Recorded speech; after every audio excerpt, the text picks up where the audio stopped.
Hello friends, welcome to with my mobile. আজকে সকলকে জানাই রথযাত্রার অনেক অনেক শুভেচ্ছা। আজ রথযাত্রার দিন আমি কিন্তু তোমাদের জন্য জুলাই মাসে মান্থলি রিডিং কি কি হতে পারে সেই বিষয়ে কিন্তু রিড করব। কাদের জন্য? যাদের জন্ম যে কোনো মাসের 1 তারিখ থেকে শুরু করে 31 তারিখ পর্যন্ত, এবং যারা তাদের প্রপার টিওবি জানেন না তাদের জন্য আজকে কিন্তু রিডিং করব, অর্থাৎ সকলের জন্য। আজকের এই পূর্ণ তিথিতে জগন্নাথ দেব তোমাদেরকে কি কি মেসেজ দিতে চান, চলো আমরা কিন্তু দেখতে শুরু করি। এটা কিন্তু ভিডিওর 5th পার্ট। এর আগে already video first, second, third, fourth part uploaded. যারা যারা মিস করে গেছো তারা তারা সেই পার্ট কিন্তু দেখে। চলো এবারে এই পার্টে দেখে নিই যাদের জন্ম যে কোনো মাসের 17 তারিখে তাদের জন্য কি রিডিং আসে।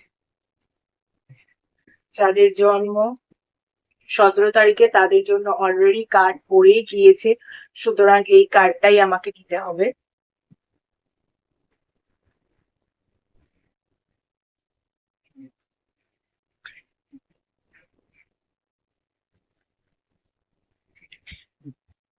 যাদের জন্ম যে কোনো মাসের 17 তারিখে তাদের জন্য যে নাম্বার গুলো ইম্পর্টেন্ট হতে পারে, নাম্বার 21 আর নাম্বার 49।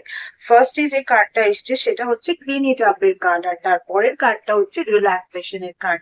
দেখো, তোমাদের মধ্যে যদি কোনো রকম কোনো ভাবনা থেকে থাকে, যেটা নেগেটিভ থট হিসেবে আমরা বলতে পারি, লাইফের 5টা ইম্পর্টেন্ট সেক্টরের মধ্যে যে কোনো সেক্টরের ক্ষেত্রেই হোক না কেন, ভীষণ যদি নেগেটিভ হয়ে পড়ো, সেই চিন্তাধারাটাকে কিন্তু ক্লিন করতে হবে।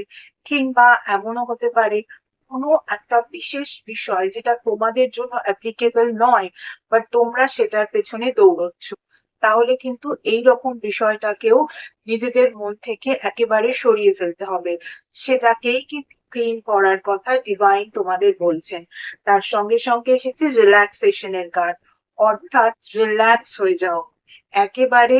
যেটা তোমার জন্য নয় সেটার জন্য ছুটে কোনো লাভ নেই, তার থেকে অনেক বেটার তুমি একটু রিল্যাক্স হও।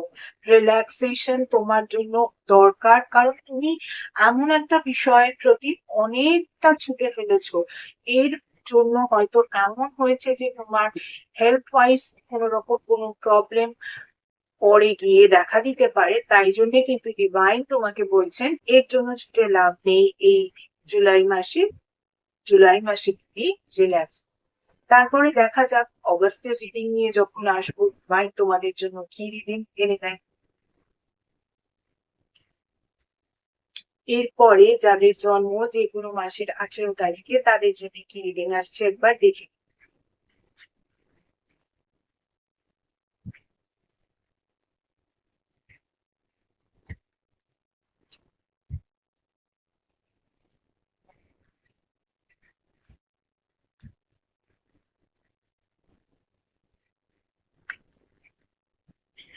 যাদের জন্ম যে কোনো মাসের 18 তারিখে তাদের জন্য যে নাম্বার গুলো ইম্পর্টেন্ট হতে পারে, নাম্বার 12 আর নাম্বার 18। তোমাদের জন্য যে ফার্স্ট কার্ডটা এসছে সেটা হচ্ছে চেঞ্জ ইন আ মাইন্ড, আর তারপরে হচ্ছে ওপেননেস এর কার্ড এসছে। দেখো, চেঞ্জ ইন আ মাইন্ড অর্থাৎ হাওয়া বদলের কার্ড, সেটা তো তার মানে এই নয় তুমি তোমার ওয়েদারটাকে চেঞ্জ করে ফেলবে। অ্যাকচুয়ালি তোমাকে কিন্তু তুমি যে পজিশনে আছো সেই পজিশন থেকে একটু চেঞ্জের কথা বলা হচ্ছে। দেখো, এক্ষেত্রে কিন্তু আমি তোমাদেরকে বলতাম যে তোমাদেরকে ডিভাইন এই মেসেজটা দিতে চান যে তোমরা একটু আধটু কোথাও আউটিং এ যাও, ঘুরে এসো। এই রকম ব্যাপার কিন্তু এই ক্ষেত্রে নয়, কারণ তার সঙ্গে সঙ্গে ওপেননেস এর কার্ড এসেছে। অর্থাৎ তুমি হয়তো নিজেকে প্রচন্ড একটা রিজার্ভ সিচুয়েশনে রেখেছো, নিজেকে সকলের সঙ্গে মেশার মতন সিচুয়েশন তৈরি করো, নিজেকে আরো ওপেন করো। এভাবে নিজেকে রিজার্ভ করার দরকার নেই। কে বলতে পারে লাইফের কোনো একটা ইম্পর্টেন্ট সেক্টর, সেই সেক্টরের জন্য যদি তুমি জুলাই মাসে কিছু কাজ করবে ভেবে থাকো, তাহলে সেটার জন্য কিন্তু এভাবে একেবারে রিজার্ভ থাকার দরকার নেই। নিজেকে ওপেন করো। কে বলতে পারে লোকজনের সঙ্গে মেশার পর বা লোকজনের সঙ্গে তোমার থটগুলো শেয়ার করার পর তোমার সেই কাজটা আরো ভালোভাবে হয়ে যাচ্ছে। তাই কিন্তু ডিভাইন তোমাকে বলছে চেঞ্জ ইন আ মাইন্ড, মানে তোমার যে পজিশন বা তোমার যে সিচুয়েশন বা তোমার যে এনভায়রনমেন্ট তুমি নিজে ক্রিয়েট করে রেখেছো সেটাকে কিন্তু চেঞ্জ করো। চেঞ্জ করে ওপেননেস বাড়াও, লোকজনের সঙ্গে মেশার চেষ্টা করো, লোকজনের কাছে একটু ওপেন হওয়ার চেষ্টা করো। এবারে ওপেন হওয়া মানে কিন্তু এটা নয় তুমি একেবারে খুলিয়ে কিতাব হয়ে যাবে, সেই কথা আমি বলছি না। কিন্তু যতটা দরকার ততটাও যদি তুমি ওপেন না হও, তাহলে হতে পারে যে কাজটা ওপেন হওয়ার জন্য ভেরি ইজিলি হয়ে যেত সেই কাজটা হয়তো তুমি জুলাই মাসে করতে পারলে না, তাই না? তাই একটু ডিভাইন তোমাকে বলছে ওপেননেস তোমার মধ্যে যাতে একটু ক্রিয়েট হয়। তাই তুমি তোমার এরকম একটা রিজার্ভ সিচুয়েশন কে, রিজার্ভ এনভায়রনমেন্ট কে কিন্তু চেঞ্জ। এরপরে যাদের জন্ম যে কোনো মাসের 19 তারিখে তাদের জন্য কি আসে একটু দেখে নিই।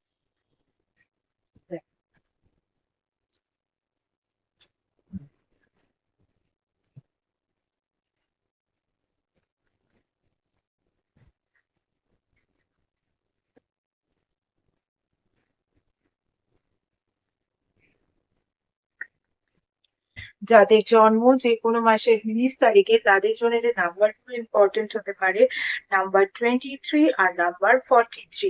দেখো তোমাদের জন্য যে ফার্স্ট কার্ডটা এসছে সেটা হচ্ছে পিস এর কার্ড, আর তারপরের কার্ডটা কিন্তু ইনোসেন্স এর কার্ড। অর্থাৎ কোথাও গিয়ে তোমাদের মধ্যে হয়তো ইনোসেন্স বিষয়টার উপরে কাজ করার প্রয়োজন আছে। তোমাদেরকে কিন্তু তোমাদের ইনোসেন্সের ওপরে কাজ করতে হবে। সেটার উপরে কাজ করছো না, তাই জন্য হয়তো তোমাদের শান্তি বিঘ্নিত হচ্ছে, পিস কোন রকম ভাবে তোমরা হারিয়ে ফেলছো।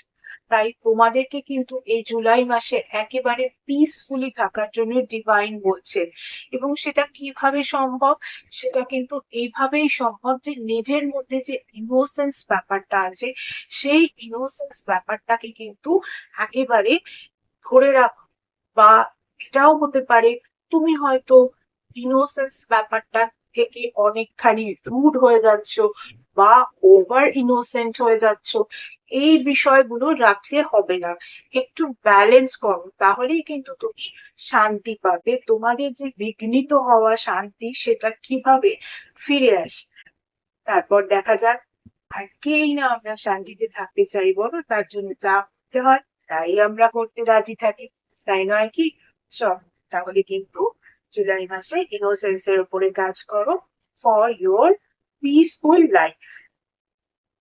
এবারে যাদের জন্ম যে কোনো মাসের 20 তারিখে তাদের জন্য কি রিডিং আসে একটু দেখুন।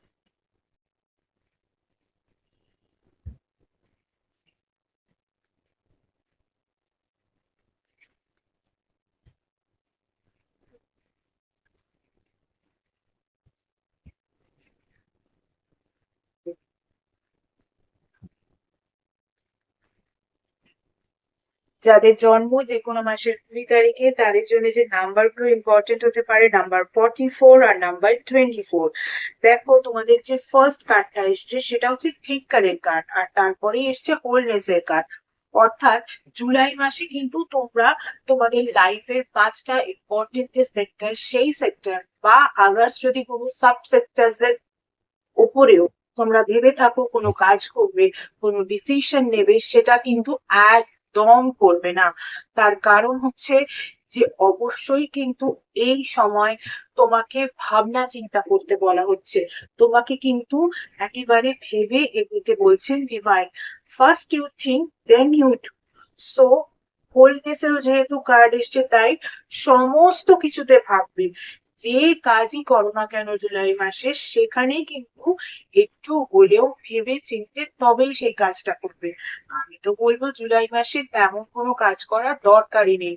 জাস্ট ভাবতে থাকো যে কাজটা করবে ভেবেছো, সেটা যে সেক্টরেই হোক না কেন, সেটা তোমার জন্য ঠিকঠাক কিনা, সেটা তোমার জন্য অ্যাপ্লিকেবল কিনা, সেটা তোমার জন্য পরে বা আখিরে লাভজনক কিনা, সেটা ভাবতে থাকো। তারপর অগাস্টে কাজ করো। অগস্টের রিডিং তো আমি নিয়ে আসবোই জুলাই মাসের শেষে বা অগস্টের প্রথমে, তখন তোমরা দেখে নিও তোমাদের জন্য অগস্টে ডিভাইন কি মেসেজ দিচ্ছেন। তাই এই জুলাই মাসে খুব একটা কোনো ইম্পর্টেন্ট কাজ করার দরকার নেই। জাস্ট ইউ থিঙ্ক, শুধু সেই কাজটাকে নিয়ে ভাবো, দেখো সেটা তোমার জন্য কতখানি অ্যাপ্লিকেবল, তোমার জন্য কতটা ঠিকঠাক, তোমার জন্য কতটা লাভজনক। এই বিষয়গুলোকে নিয়ে কিন্তু একটু ভাবনা চিন্তা করো। ভিডিওর এই পার্টে কিন্তু এইটুকুই, বাকি রিডিং দেখতে হলে কিন্তু এই পরের পার্ট গুলোকে দেখতে থাকতে হবে। এছাড়া যারা যারা আমার থেকে পার্সোনাল কনসালটেশন নিতে চাও, তাদের বলবো পার্সোনাল কনসালটেশন কিন্তু একেবারেই ফ্রি নয়। পার্সোনাল কনসালটেশন কিন্তু পেড কনসালটেশন। Regarding what?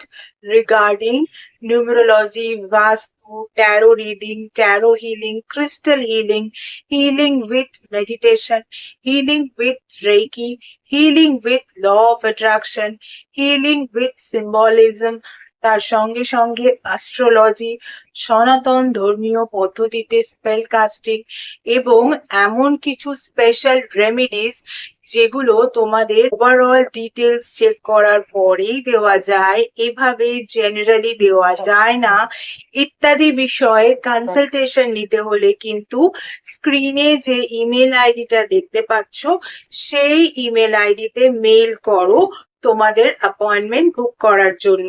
তোমাদের অ্যাপয়েন্টমেন্ট একবার বুক করা হয়ে গেলে তখন কিন্তু তোমাদের টাইম স্লট প্রোভাইড করে দেওয়া হবে, আর তখনই তোমাদের কল নাম্বারও প্রোভাইড করে দেওয়া হবে। যে টাইম স্লট ওয়াইজ সেই নাম্বারে কিন্তু তোমাদের কল করে নিতে হবে।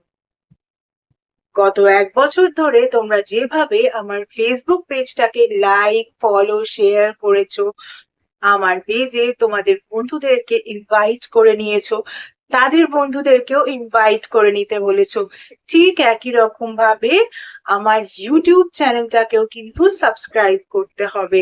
পাশে থাকা বেল আইকনটাকে ক্লিক করতে হবে, আর তোমাদের বন্ধুদেরও বলতে হবে তারাও যেন আমার ইউটিউব চ্যানেলটাকে সাবস্ক্রাইব করে নেয়। ভিডিওর এই পার্টে কিন্তু এইটুকুই, এর পরের রিডিং গুলো দেখতে হলে কিন্তু দেখতে থাকতে হবে। আজকের মতো tata, thank you so much.